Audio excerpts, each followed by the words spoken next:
Hello students, in the earlier video we have learnt about uses of turgidity in plants, such as turgidity provides mechanical support or firmness to various parts of the plant, followed by it helps in opening and closing of stomata, provides turgor movement in different plants, and it also helps in radicle and plumule of a seedling to pass through the thick layers of the soil. Fine. Now let us start with one more use of turgidity in plants, such as it helps in developing the root pressure. Fine children. So let us start. So this can be proved with the help of one of the experiment. So one has to take a well watered plant. So plant has to be well watered, right? Along with that plant we need to have a manometer. So this is the manometer in which the mercury has been filled in, followed by there is a glass tube taken and there is a rubber sheath, or you can say rubber tube. So one has to well water the plant. After watering the plant, you have to cut the stem of the plant few centimeters above the soil, right? So immediately after cutting the stem, it has to be connected to a glass tube with the help of a rubber sheath, so that both the things can be intact with the stem. Okay, so and the glass tube must be in turn connected to the manometer in which it is filled with the mercury. Okay, so after few minutes we can observe that there is a rise in the level of mercury.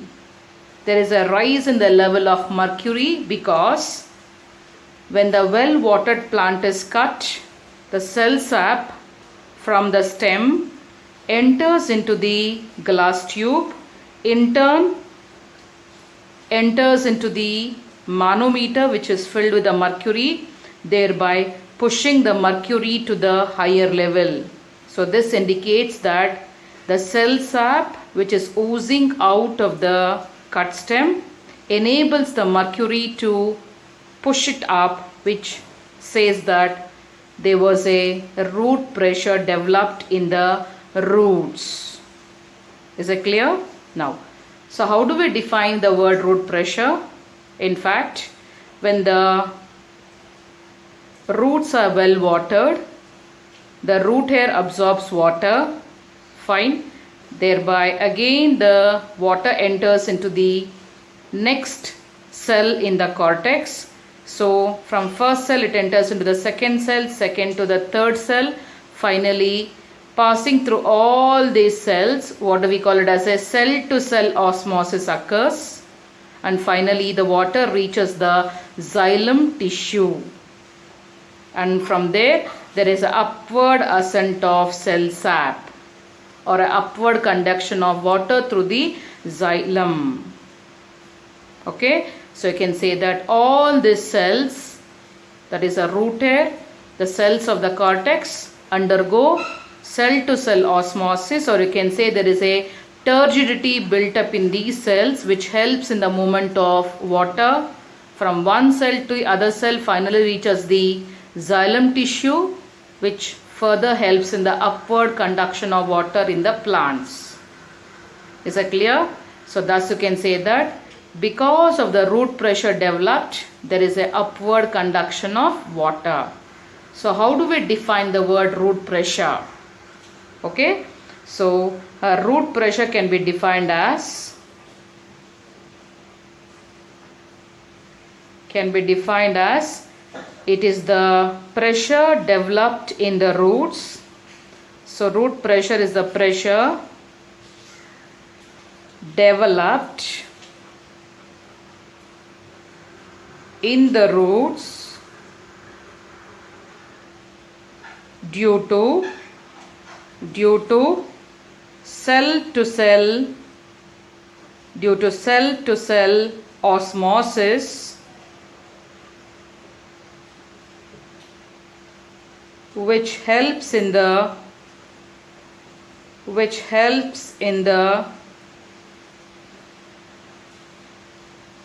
upward conduction of water,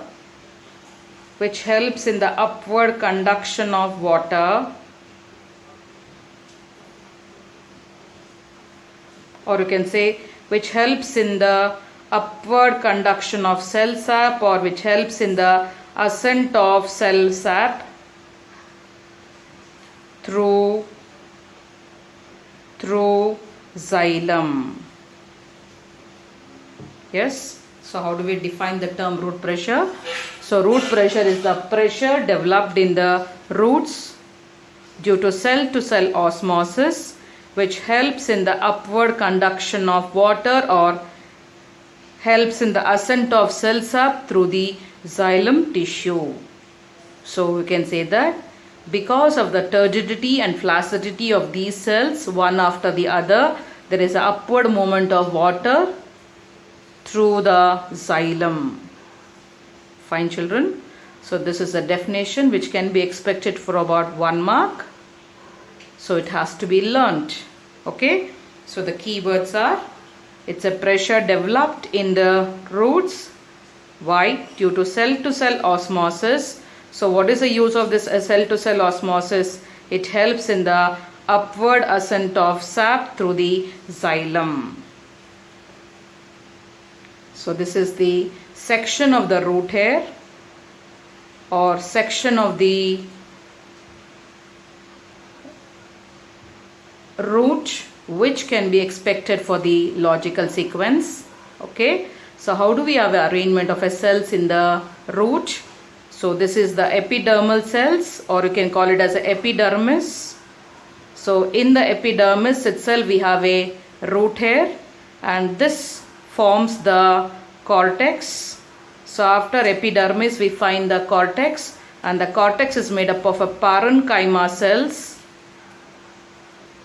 It is made up of a parenchyma cells. So within the parenchyma cells, or after the parenchyma or a cortex region, we find the endodermis, followed by pericycle, and then we have the arrangement of a vascular bundles. So what has been shown with the blue color is the xylem tissue, which has a continuous column of tracheae or a tracheids, right? So in between them we may find even the phloem. So you can expect the logical sequence for the upward conduction of water. So you have to answer, first is the epidermis, followed by cortex, and then the endodermis, pericycle, followed by xylem. So 1, 2, 3, 4 and 5th. Is it clear? Okay. Yes, children.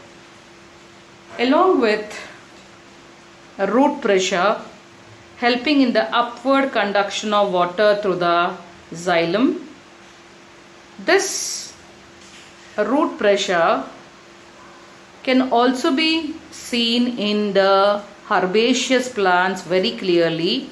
Okay, especially in those plants like tomato, banana, those grass, all those herbaceous plants, where you can find a lot of root pressure in those plants. In what way? In fact, in those plants we observe a phenomenon known as a guttation. In those plants we find a phenomenon known as a guttation. So what is the meaning of a guttation? Especially in those herbaceous plants, early in the mornings,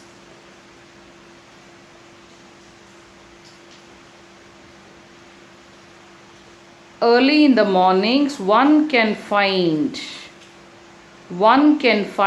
the drops of water on the tip and margins of the leaves of the herbaceous plants.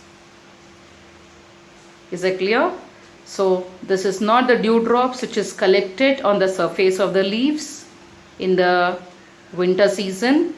This is observed in all the seasons, especially in the evenings or in the mornings. We find the dewdrops collected in the tips or the margins of the leaves. And these drops which are collected are due to the root pressure. So because of the high amount of root pressure, so whenever there is a plants which are well watered, so there is a cell to cell osmosis built up in the roots finally, which pushes the water in such a way that the water starts collecting in the tip and margins of the leaf. Why tip and margins of the leaf? We know that within the leaf we have a midrib which has a xylem tissue conducting water to all the parts of the leaf. So finally, wherever the midrib is ending, we find the tip, we find the water droplets collecting in the tips. And from the midrib, we have a number of side veins. So wherever the side veins are ending in the margins of the leaf, we find the drops of water collecting in that tips. Children, let me tell you, it is not a pure water. In the drops of water, you may find even the water followed by salts, or what do we call it as a solutes, which are absorbed by the roots. Is it clear? So thus you can say that this phenomenon is known as a guttation, which is seen especially in the herbaceous plants because of the high root pressure. There is an accumulation of water in the tip and margins of the leaf because there is a cell to cell osmosis which is built up, which is more than enough to push the water in the margin and tip of a leaf, known as a guttation. And in the margins of the leaf we have a structure known as a hydatodes. So guttation occurs through the hydatodes. So how do we define the word guttation?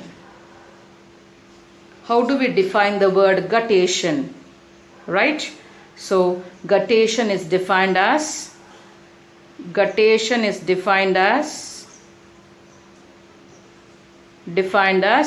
loss of water in the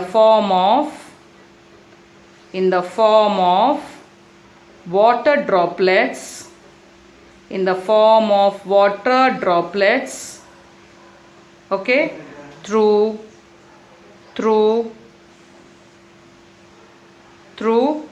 hydatodes, okay, found in margin and tip of the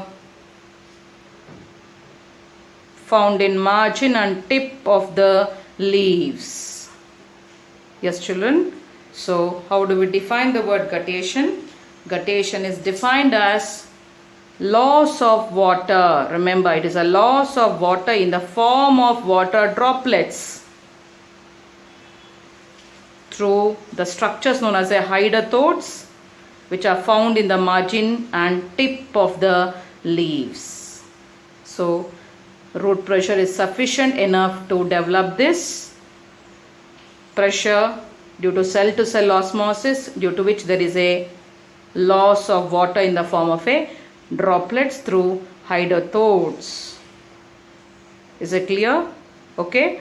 So especially this phenomenon is observed early in the mornings or in the evenings whenever there is a lot of root pressure in these roots. Okay. So with this we complete with the importance of turgidity in plants. Okay.